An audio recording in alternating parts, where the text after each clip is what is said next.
Hi, it's Brooke. I don't usually make videos like this because I'm usually way far behind on my project list to make trendy things, but I'm just going to put it out there. I saw the Fate of Ophelia music video, and like the instant I saw the white dress with the sleeves, I just fell in love. And I knew that I probably have way more important things that I need to do right now, especially leading up to Halloween, but I'm going to incorporate this into my Halloween costume as an excuse for me to make this right now. So what I did yesterday is I found myself at the thrift store and I just wanted to see if they had any white sheets that I would be able to use to make this dress. And we got very lucky. I have two different sheets. One has a slight pinstripe while the other one has like polka dots. I really didn't care what the texture of the sheets were, as long as they were the same weight and shade of white. I'm thinking that these are pretty good. But really, we are just going to make a beautiful white, long-sleeved kind of Renaissance Ophelia inspired dress. So with that being said, I'm so excited to get into this video. First thing that we need to do, wash the sheets. You don't know what soaps people use, you don't know how clean the sheets are. Just for ease of mind, wash your thrifted items. So I'm going to throw these into the washer right now and we can get on to planning out the design of the dress. So far, all I've done is just make a little mood board. So as we can see, this is what we're going for. This like ethereal fairy forest creature. As soon as I saw this in the music video, I just instantly knew that I was like, I need this dress in my life. Here are some key features of the dress. One, it has several panels going across the front, as well as panels that go down the sleeve. Both of these will let me insert a bunch of different Godé panels to create this really like betta fish frill along the sleeves and the bottom of the dress. The sleeves are very tight to the upper arm and then they come out to this like beautiful waterfall. I saw the sleeve pattern that cuts it into two pieces, which I'm going to try to just make it all in one. We have our sleeve pattern like this. So that way it's very tight along the arm here and then it will go out into the panels here. And the panel here. The sleeve should have Godé panels inserted along the elbow here. Some sleeves are going to be very, very long, while others just have a regular sleeve length. I think I want to add some sheared panels with some lacing along the side of the body, as well as maybe just some detail along the front seam as well, to look something like this. So, I'm really excited to get into this. The sleeves scare me a little bit, but I know it is doable. I just need to learn how to do it. I just heard the washer be done, so let's go throw it in the dryer and then we can start drafting a pattern. So now that I know what I'm trying to make, I have to make a pattern for it. Easiest way for me to make a pattern is to find patterns that I already own, pair on some other dresses to try to make a complete pattern so that then I can pin it all together and then use that to make my pattern. I hope it makes sense, but I'm just trying to combine this top with this dress skirt bottom right here to then create the pattern that I need for the dress. I just need something that's like kind of fitted to my body, but I'm able to move in. Then I can slash the patterns open to create the seams that will then insert all of the pattern gores. We'll deal with the sleeves after.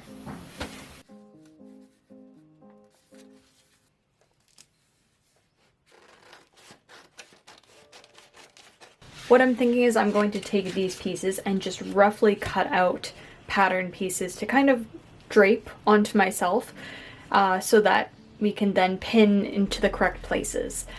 I'm really not in the mood to do like a full pattern draft of this. I really just want to kind of workshop it and get it done. It's been a while since I've done that. So we are just going to take these very, very rough pieces and make a mock-up that will turn into the final garment. I just want something with big seam allowance that I can sew together really quick and then pin onto myself to figure out what's going to work. I'm going to make it extra big because I'm going to add the lacing along the sides, but that is also something that I'm going to take into account while I am pinning it onto myself. Okay. I'm going to use this bed sheet to cut out a full-length dress. It's not going to have any gores in it, it's not going to have any sleeves, it's just something to put onto my body so that we can see the fit. So this is the part where it's going to look pretty rough. and we just have to make it through this ugly stage to get to the good one. So just know that. So this is where we're starting. Obviously this is pretty shapeless. I was able to get it over my shoulders, so that is a good thing. And obviously the seams are a little wrinkly because I haven't ironed anything. This is the messy stage. We are building up from here. So right now it's too high, so I want it to be a bit lower.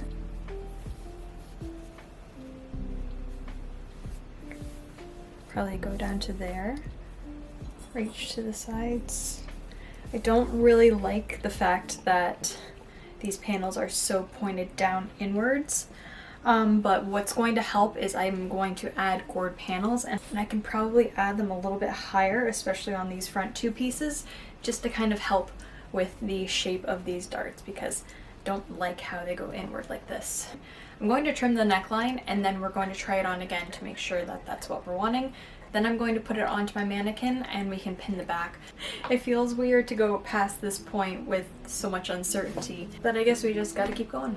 Just a few places where I need to adjust the seams, but I think we're ready to make the final pattern for the lining. Maybe I should have bought 3 bed sheets instead of 2.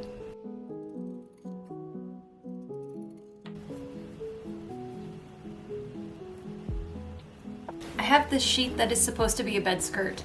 My mother-in-law gave it to me because it has this really nice like linen striped fabric, and she's like, oh, you can probably make something out of this, which I definitely want to, and that was supposed to be a future thrift flip. So if you want to see me make something out of this bed skirt, stay tuned. So I'm definitely saving the ruffle of the skirt, but I was pretty much just going to throw away or just put this into my scrap pile, this white fabric. What I'm thinking now is that I can use this as just my lining. So now I just have to cut off all this ruffle, so say goodbye.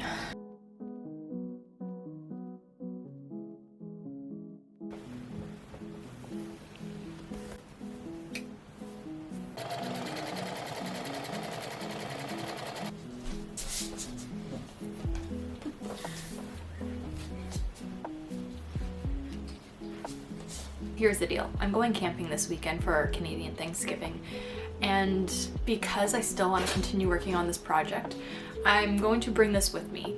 I don't know how much work I will be able to get done during that time, but we'll see. So some of the things that I want to do next are adding the lacing to the sides, as well as adding the facing along the front, and then maybe top stitching all of the seams down by hand. I'll be sitting around a campfire. I might have time to do this, but we'll see. These center seams are still kind of bugging me, just how straight they are. I can't really fix that right now, but what's going to help it in the end is going to be adding in those gourd panels.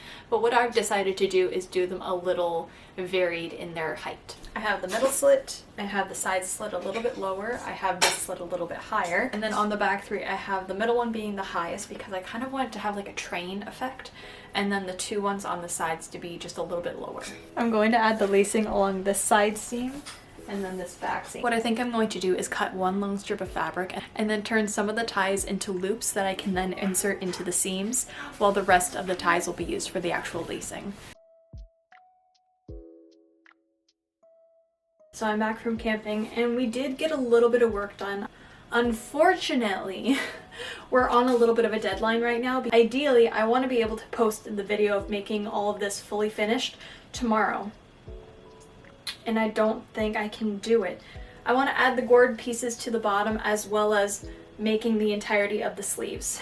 So because all of the gourd panels are going to be different heights, I'm just going to measure how high I need them to be and then cut circles in coordination with that.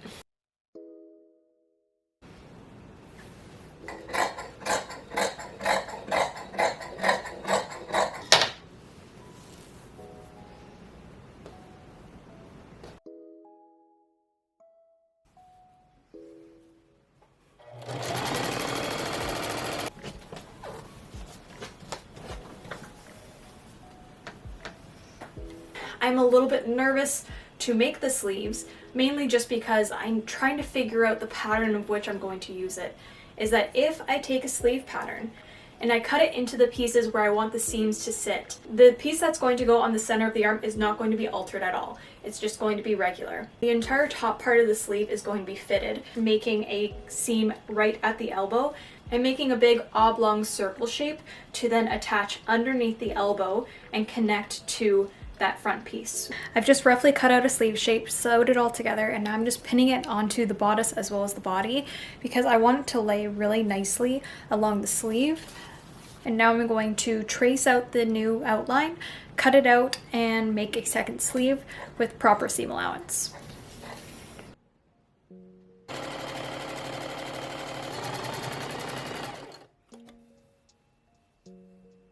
So now that I have the sleeves fitted really well, I've now decided that I need to have this piece fully extend down to my wrist instead of this piece, which wasn't going to fit my long arms either way. So I have to recut this piece. I'm at the point in this project where I really just want to get it done. I'm really excited to get it done, but I'm just making these little mistakes and I'm now paying for it. Then from there we can attach the underside of the sleeve, which will be the volume that we're looking for. I'm hoping that I will have enough. I think if I continue doing that bell shape, it will really give that look.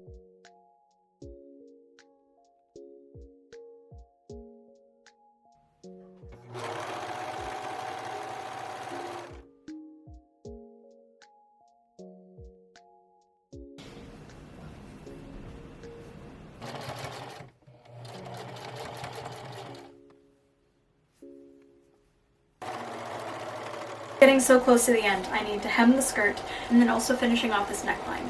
I think I'm going to piece together some bias tape to then put along here just because I don't want this neckline to be any lower. I like where it's sitting right now and I think that should be good. I think the chipped nails really add to the dress, if you ask me.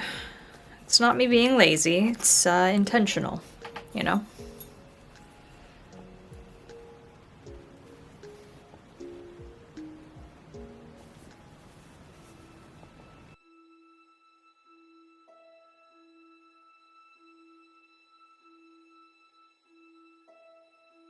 I'm usually one to criticize my work, and there are still a lot of things that I wish I could have changed with this one, but I couldn't be happier with how this turned out. Like, it's just so fun to wear. Aside from the music video, I've always wanted to have a dress like this, and so it's honestly really nice to just have this now in my wardrobe that I'm probably going to wear for Halloween and just for wearing around the house and just any other thing that I can think of. I love this dress. It's so comfortable. Having the lacing on the sides is just so adjustable for my body. This entire dress is kind of just made up by guessing how shapes and things are made together. I thought everything was going to be a circle pattern. So like a circle skirt, it's just going to have a ton of volume at the bottom and go towards the central point. But I was honestly running low on fabric, so I came up with the idea of making more of a trumpet shape so that it tapers up so there's not a lot of volume at the top, which honestly worked out better because I find that her dress has just a ton of volume on the bottom as well as in the sleeves, and that bell shape worked out perfectly fine. I think that there is a little bit more shape on the top of the sleeve, so instead of just a straight panel, you could probably do more of a bell shape on that one too. But otherwise, I think this turned out great. I'm just super happy with how this turned out, and I hope you enjoyed this video. I had a lot of fun making it. Get ready next week for some homemade Halloween costumes because they're gonna be super great. I've been trying to keep on schedule for the past few weeks, uploading videos every Wednesday, but I've found that this week was a little bit harder just because of the Canadian holiday, as well as we're dealing with some issues with our cat, so I'm just a little torn for time right now. So as much as I am making some profit out of it from the views and AdSense on my video, it's not enough for me to do this full time, although it's almost acting like it's full time. As much as it takes me all the time to make the garment that I'm making, film it all, do a photo shoot, edit all the videos by myself. It's a lot of time for a mom of two, but honestly just posting videos and hearing back from you guys about how much you like it, ideas that you want me to try, keeps me on my toes and really inspires me to keep going. So thank you so much to you all. We are so close to hitting 6,000. I don't know how that happened, but thank you so much to everyone who is old and new to this channel. I hope to see more of you in the future, but until next time, I hope you have a wonderful day.